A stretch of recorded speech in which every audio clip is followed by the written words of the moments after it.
right, so let's spend a few minutes talking about some finest NGC objects to continue our series. We're actually starting the spring set, and the spring set is very lengthy compared to the other seasons, so we're going to have to cover more of them than we usually do per session, so that's fine. The other thing is that mostly because they're primarily fainter galaxy targets, which is great. There really isn't a way of timing, selecting them based on the phase of the moon, the way we used to do for some of the other times of the year. So I'm just going to essentially start with the ones that are westerly and move to the east through time as we proceed sort of in the next number of Insider's Guide sessions. So let me just bring up my bookmarks here. Hopefully this works.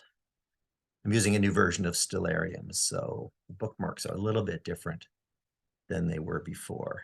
Let's try this. All right. So I'm once again going to draw everybody's attention to the 3 leaps of the gazelle asterism, which is a really cool one once you know to look out for it, as Charles knows. The first pair of stars form the front toes of the Great Bear. The middle pair are the rear toes, and then there's a third set that aren't attached to the bear. So that's basically forms these 3 pairs of stars that are called the 3 leaps of the gazelle. And we're going to actually use some of those stars kind of to navigate here for these finest NGCs that we're going to talk about. The other thing that I'm doing today is because I'm focusing on targets that are near Ursa Major, being circumpolar. If you're using Stellarium and you try to zoom in on things, the scene will flip around because it's trying to keep the azimuth to the bottom. But if you switch Stellarium to the equatorial mode, then it makes it more like a star chart. So everything stays upright when you're using it that way. All right, so first up, I'm going to go into the finest NGC number 41, which is NGC 3079. So I'm going to go with the northernmost one first. That way, as soon as it gets dark, these objects are already nice and high in the sky, and then you might need to wait a little bit later for some of the other more southerly targets to culminate. So I'll get back to that in a minute. This is NGC 3079. It's called the Phantom Frisbee Galaxy. It's an edge-on spiral galaxy. And again, just let Stellarium catch up to me here a bit. There we go. You might find that some of these finest NGC objects don't have photographic backgrounds or images when you're using something like Stellarium. And I'll show you how I work around that here in a minute. But this is an edge-on spiral galaxy. It's sort of a smallish, but because it's edge-on to us, its light is concentrated into a narrow slash, making it and boosting its visibility. So you can pick it up relatively well in, say, 100mm aperture telescope, 4 inches and up, that sort of thing, if you've got nice dark skies. Discovered by William Herschel back on April 1st of 1790. Is number 47 of his class 5 objects. It has an active Seyfert core, so it has an active core, which is kind of giving off radio signals and things like that. Now, it's not located very close to any bright stars, but it is 2 degrees northeast of this magnitude 5 star, Alhode 7 or Phi Ursa Majoris. And you can sort of get yourself oriented if you look for the kind of the bowl of the Big Dipper. The bottom of the outer edge of the bowl is Merak. So if you're going to go from Merak down to Phi, and then up towards the Bear's Eye to Alhud 6, which is Upsilon.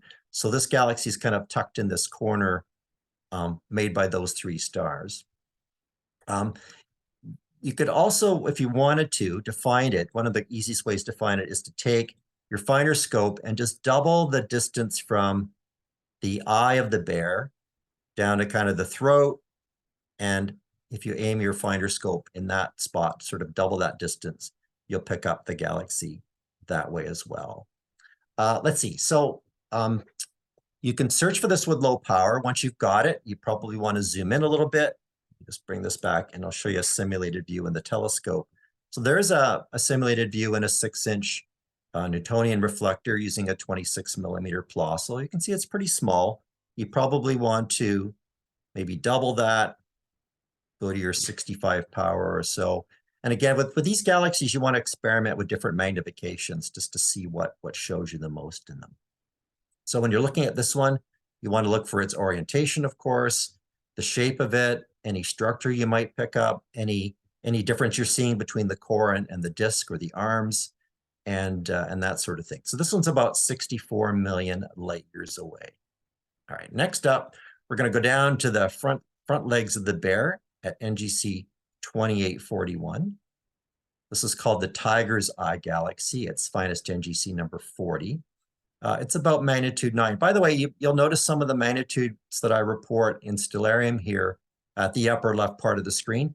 They're not always accurate. So most of these are all, even if it says it's quite fainter, sometimes it's not that. That's not the case, and they're actually more observable than you think.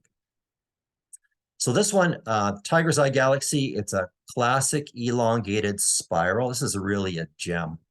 It's got a very bright core. It was discovered by William Herschel back on March 9th of 1788, number 205 of his class 1 objects. This one's brighter than some Messier targets, as a matter of fact. So it's been reported to be visible in 50-millimeter binoculars and good quality telescopes of most sizes if you have a dark sky. So let us know if you manage to see it binoculars. It's only about a thumb's width southwest of the star Theta, which is sort of the the knee or the ankle of the bear. So when you're looking at it, you want to look for the orientation, the shape. There is a field star that is sitting on the edge of the disk, and if you look at that, you might mistake that for a supernova. But don't be fooled. It's not a supernova. All right. So when you're looking at this one, you want to look for, as I said, the shape, the orientation, and look for that field star. And if you've got a larger aperture telescope, you can start to see if you can notice any of the sort of structure in the arms itself. This one's about 46 million light years away. All right, next up, we're going to go a little bit further south. We're going to go to the second leap of the Gazelle, NGC 3180. This is also called the Little Pinwheel Galaxy. Zoom in on here, and this one's gorgeous. A nice face-on, grand design spiral galaxy. It was discovered by William Herschel back on March 18th of 1787, number 168 of his Type 1 objects. It's really easy to find since it sits so close to Tania Australis or Mu Ursa Majoris. Just look for that middle leap and go to the more southerly of the two stars, and then SLU. I mean, they'll share the field of view in a low power eyepiece, essentially. So there's the star. I can sort of get them both kind of just in the view at the same time. There we go. It's bright enough to see in large binoculars again, allegedly, so let us know if you managed to do that. You want to use averted vision, as you would in all of these galaxies, noting its shape, the balance between the core and the disks, the spiral arm halo, any embedded field stars you might see, and you might even pick up some structure in the arms if you've got a big aperture telescope. So, I mean, the arms are nicely spread out. You've got some knotted H2 regions distributed through them, so you might tease out some more details if you've got some patience and a good sky conditions and a big scope. This one's about 36 million light years away. All right, next up, we've got NGC 3432, which is down here in Leo Minor.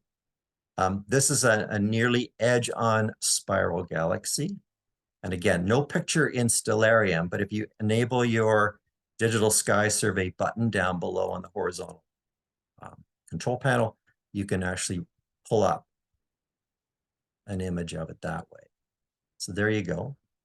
It shows us a faint flat streak in medium and larger aperture telescopes if you've got dark skies. It was discovered by William Herschel back on March 17th, 1786, number 172 of his class number 1. It's located 2.5 degrees north of the star. And again, Charles, you may need to help me with the pronunciation here since you're more of an expert in these. Principua?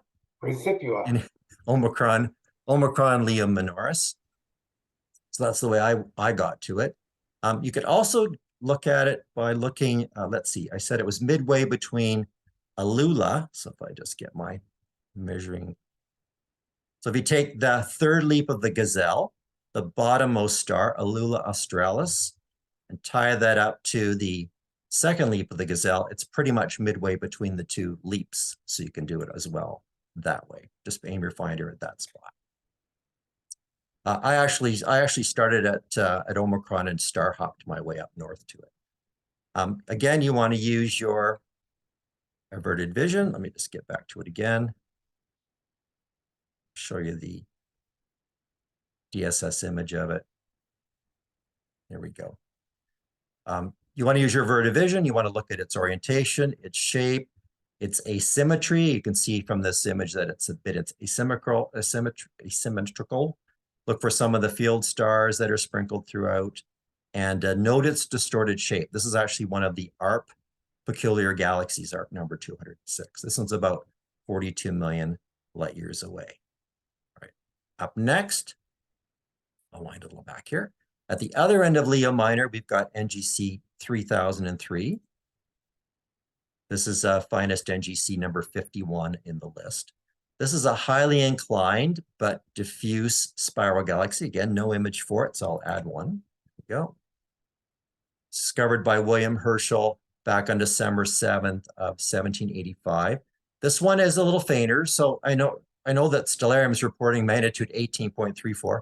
That's not right. It's more in the range of 11.7, something like that. William Herschel saw it on December 7th of 1785. This one's going to need a medium or large aperture telescope to see it. It's about 6 degrees east-southeast of Alpha Lyncus. I'll just show you where that is here.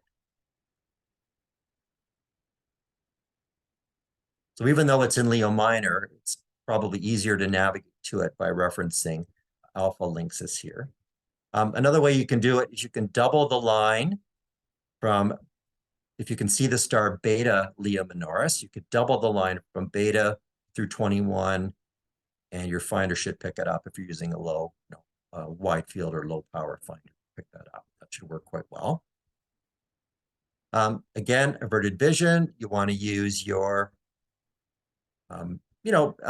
search with low power, but then start to increase your power as conditions permit. To tell you to tease out a few more details.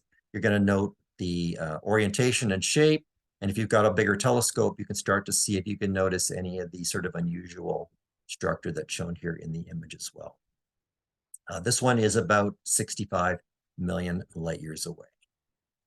Now we're going to jump a little bit further south. We're going to go down to Leo. And there's a nice little sort of underappreciated gem here in Leo called NGC 2903.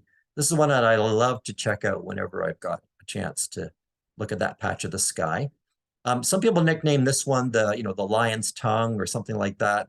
It's a magnitude 9 or so, and you zoom in, you can see it's this gorgeous, bright and elongated barred spiral galaxy. Now, what's great about this one is to find it so easy. You can look for the sickle, look for the tip of the sickle, Aljanubi, and then if you jump west of that, look for the reddish star Alturf or Lambda Leonis, and then it's really only just a short hop, about 1.5 degrees or so south of Alturf, which is a naked eye star. So a smaller telescope's going to really emphasize its core, but if you've got a bigger telescope, you can start to see if you can tease out these two big arms that stretch to the north and south of the disk. Again, so search at low power, but once you've found it, then you want to crank up the magnification to catch more of the details. Yeah, so see if you can notice the difference. Describe the core, describe the halo, see if you can see those arms. This one's about 20 million light years away. Really, really highly recommend this one.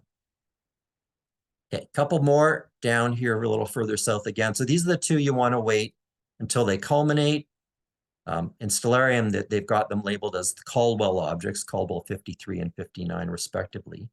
But Caldwell 53 is the spindle galaxy. You can see here in the springtime, it's culminating kind of in late evening, so that you want to wait till it gets a little bit higher because it's got such a southerly declination. So this is nice. It's here we go. It's a elongated lenticular galaxy, really resembles its name, its spindle shape, which you can hopefully pick up in your telescope. It was discovered by William Herschel on February 23rd of 1787, number 163 of his class, number 1. It's theoretically, I've seen it reported that it's theoretically visible in good binoculars and any size of a telescope. It's just that for Canadians, it sits a little bit low in the sky, so that's going to attenuate it somewhat.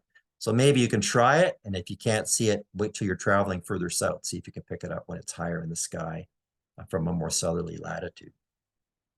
It's in sextants. It's about, let's see, I've got it marked as 3 degrees, 3 degrees in sextant, but it's basically about 3 degrees east of Gamma Sextant, which is this kind of not very bright star here, but you can sort of navigate to it more easily by referencing Alphard.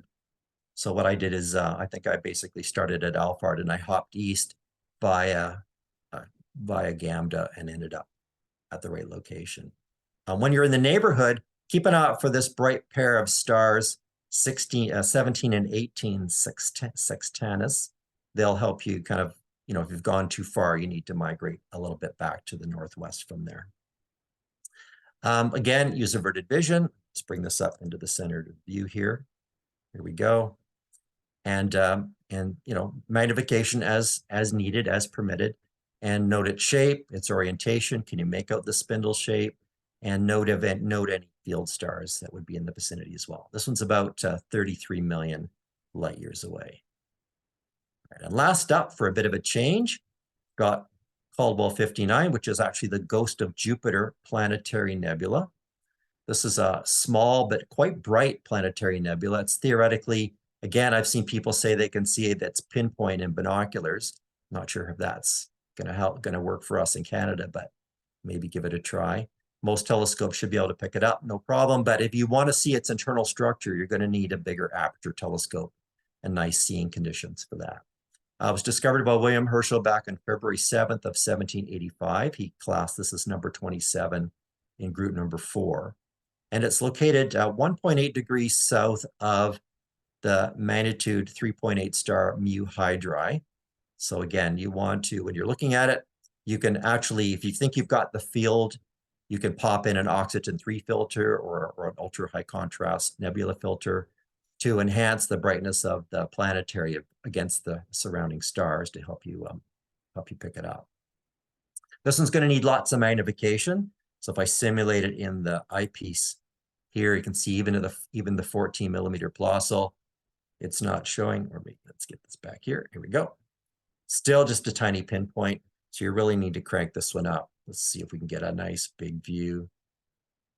There we go. By the time we get to 150 power or so, you're going to start being able to see the little disk. See if you can see the central star. This sort of mixed reports on whether the central star is visible. This one's about 5,000 light years away. And that's the end of them for this session. And there's lots more coming up.